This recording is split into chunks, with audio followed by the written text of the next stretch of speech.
Hi guys, তোমরা কেমন আছো? আশা করি তোমরা অনেক ভালো আছো।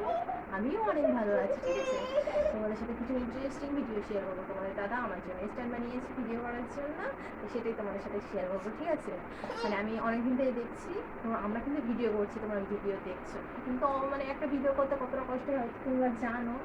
মানে কি বলবো, সেটা মানে করতে পারছি না। তোমরা আশা করি তোমরা দেখবে, তোমাদের অনেক ভালো লাগবে। হয়তো এখন খারাপ লাগতে পারে, আমি কি মানে করে বলবো কেন আমরা সবাই নতুন ভিডিও বানাচ্ছি। আশা করছি মানে আমরা চেষ্টা করবো অনেক ভালো ভিডিও বানানোর। এই ঠিক যে আছে, তোমার দাদা আমার জন্য স্ট্যান্ড বানিয়েছে। এই যে বুঝতেই পারছো, ফ্যামিলি মানে কেউ আমাদেরকে সাপোর্ট করে না, আর একটা ভিডিও বানাতে গেলে মানে কীরকম মানে লোক কত কথা বলে, সেসবগুলো সব শুনতে হয়। বুঝতে পারছো তো সব, আমাদের তো টোটালি ফ্যামিলির কোনো সাপোর্ট নেই।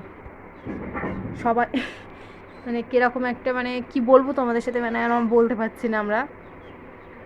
তোমরা আশা করি তোমরা বুঝতে পারছো যে মানে এই যে আশা করি তোমরা বুঝতে পারছো যে একটা ফ্যামিলির সাপোর্ট না থাকলে কতটা মানে হয়, বুঝলে? যে স্ট্যান্ড কিনবো, একটা ফ্যামিলির সাপোর্ট তো লাগবে যে একটা স্ট্যান্ড কিনতে। তোমাদের দাদা ঠিক মতো কাজে টাজে যায় না, তো ওই জন্য। তা ঠিক আছে, ভিডিওটা এই পর্যন্তই শেষ। বাই, তোমরা ভালো থেকো, সুস্থ থেকো।